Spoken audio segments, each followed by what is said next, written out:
नमस्कार दोस्तों। आजकल मेरे साथ बहुत लोग जुड़ रहे हैं ट्रेनिंग के लिए और आज इस वीडियो में मैं आपसे बात करूंगा जो मुख्य जो गलती ये जो रनर्स हैं ये कर रहे हैं या इनका समझ नहीं है, इसी के बारे में मैं आपको इस वीडियो में बताऊंगा। सबसे पहले चीज़ है कि जब मेरे से कोई रनर जुड़ते हैं उनका एक पॉइंट होता है कि हम ये मैराथन का ट्रेनिंग करना चाहते हैं। तो सबसे पहले आपको समझना है कि आप कौन-सा डिस्टेंस आप करना चाहते हैं। 5 किलोमीटर का करना चाहते हैं ट्रेनिंग, 10 किलोमीटर का ट्रेनिंग करना चाहते हैं, 21 किलोमीटर का ट्रेनिंग करना चाहते हैं या 42 किलोमीटर का ट्रेनिंग करना चाहते हैं। तो क्योंकि इन सभी का ट्रेनिंग अलग-अलग है। 5 किलोमीटर, 10 किलोमीटर का जो ट्रेनिंग है वो ज़्यादा एग्रेसिव रहता है, स्पीड रन्स रहते हैं, उसमें आपको ज़्यादा लंबा माइलेज, वीकली माइलेज जो है वो 30 से 40-50 किलोमीटर वो काफ़ी है। लेकिन उसमें जो मेन जो काम है वो है स्पीड रनिंग। 21 किलोमीटर और 42 किलोमीटर का जो रन है उसमें आपको ज़्यादा एंड्योरेंस के ऊपर काम करना है। स्पीड आपका मॉडरेट होने से भी चलेगा, लेकिन आपका वीकली माइलेज थोड़ा सा ज़्यादा होता है, 70, 80, 90, 100, 110, 120 भी हो सकता है। तो सबसे पहला चीज़ है कि जब भी आप मेरे से जुड़ें और ट्रेनिंग के लिए अगर आप जुड़ना चाहते हैं तो आप मेरे को बताएं कि आप कौन सा डिस्टेंस के लिए ट्रेनिंग करना चाहते हैं। तो सबसे पहला चीज़ ये है। दूसरा जो चीज़ है कि आपका अगर इवेंट अगर 1-2 महीने पहले है, तो अगर आप मेरे से जुड़ेंगे और ट्रेनिंग करेंगे तो आपका वो इफेक्टिवनेस बहुत अच्छा रहेगा। इसका मेन रीज़न ये है कि जो आपका ट्रेनिंग मैं देता हूँ, वो जो ट्रेनिंग है वो एक स्पेसिफिक इवेंट के लिए होता है, स्पेसिफिक डिस्टेंस के लिए होता है, स्पेसिफिक पेस के लिए होता है, स्पेसिफिक टाइम के लिए होता है।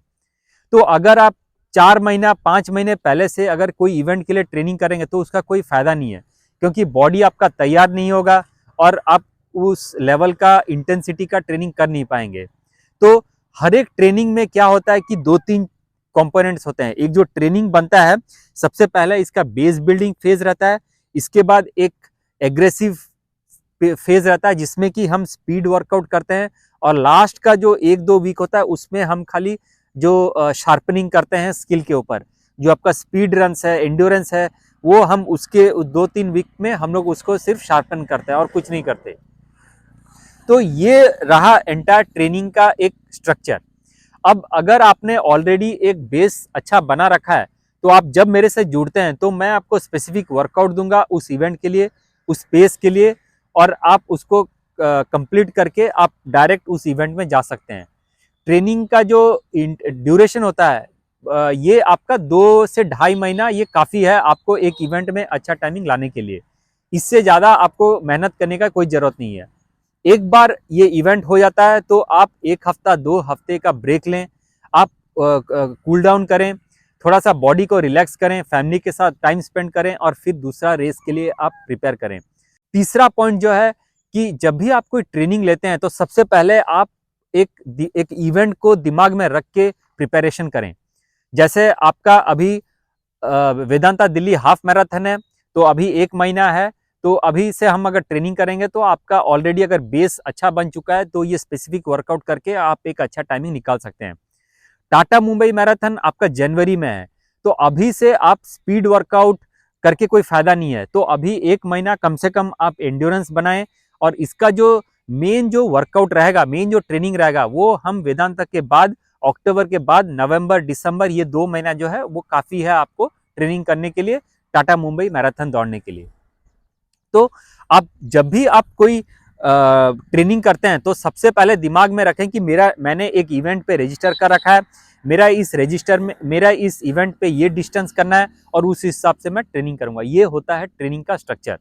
अगर आप अगले साल मई जून में अगर आप सोच रहे हैं कि मेरा कोई इवेंट मई जून में अगले साल है 2025 में, और अभी से ट्रेनिंग करूंगा, तो आपको कोई मतलब नहीं रहेगा, आपको कंसिस्टेंसी मेंटेन नहीं कर पाएंगे। आप पहले खुद से वो थोड़ा कंसिस्टेंसी लाएं अपने ट्रेनिंग में।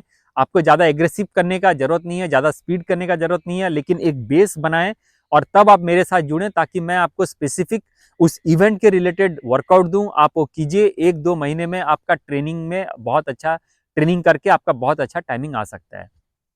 चौथा जो चीज़ है, मैं ये हर एथलीट्स को बोलता हूँ, मेरा जो ट्रेनिंग रहता है वो मैं अलग, हर आदमी का हर अलग अलग ट्रेनिंग रहता है।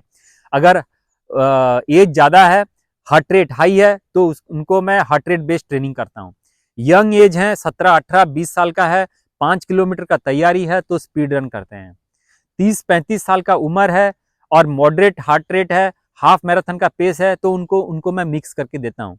आप जब भी मेरे से जुड़ते हैं तो सबसे पहले मैं आपको क्वेश्चन पूछता हूँ एज। उसका मतलब यह है कि मैं देखता हूँ कि अगर आपका एज कम है तो आप स्पीड वर्कआउट बहुत अच्छे से कर सकते हैं, आपको रिकवर बहुत अच्छा हो सकता है, आपके बॉडी में स्पीड, केडेंस, स्ट्राइड लेंथ, ये इसके ऊपर मुझे काम करना है। लेकिन अगर आपका एज ज़्यादा है तो मैं हार्ट रेट बेस्ड ट्रेनिंग करता हूँ और कोशिश करता हूँ कि आपका हार्ट रेट कम होकर कैसे मैं अच्छा टाइमिंग ला पाऊँ। तो इस वजह से मैं आपको एज पूछता हूँ। चौथा चीज़ है, मैं आपको पूछता हूँ लोकेशन क्या है। इसका पूछने का मतलब ये है कि मैं देखूंगा कि आपके लोकेशन के पास अगर कोई इवेंट हो तो मैं आपको वो शेयर करूंगा, आप वही इवेंट में पार्टिसिपेट करें। आप अगर दिल्ली में रहते हैं, आपको चेन्नई में आके कोई मैराथन दौड़ने का कोई मतलब नहीं है। अगर आप हरियाणा में रहते हैं तो आपको आंध्र प्रदेश, बेंगलोर में आके रन करने का कोई मतलब नहीं है। आपका इसमें पैसा खर्च होगा, पोडियम वगैरह आएंगे नहीं, पैसे मिलेंगे नहीं। आप एक एक्सपीरियंस के लिए साल में एक बार आ सकते हैं, बट आप जब भी आएँ देखें कि आपका खर्चा थोड़ा लिमिटेड हो, आप पैसे बचाएं और वो अपना आप शूज़ में खरीदें, शूज़ में यूटिलाइज़ करें या तो आप अपना घड़ी पे यूटिलाइज़ करें। तो ये कुछ पॉइंट्स है जो मैं आपके साथ शेयर करना चाहता था, क्योंकि बहुत सारे लोग मेरे से जुड़ रहे हैं और मैं उनको किस लिए ये सब चीज़ पूछ रहा हूँ, ये वो समझ शायद नहीं पाते होंगे।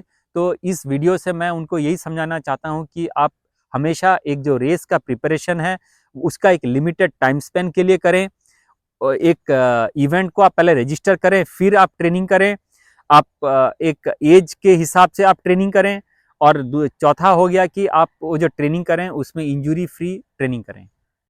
मैं उम्मीद करता हूं दोस्तों इस वीडियो से आपको कुछ सीखने को मिला होगा। नमस्कार।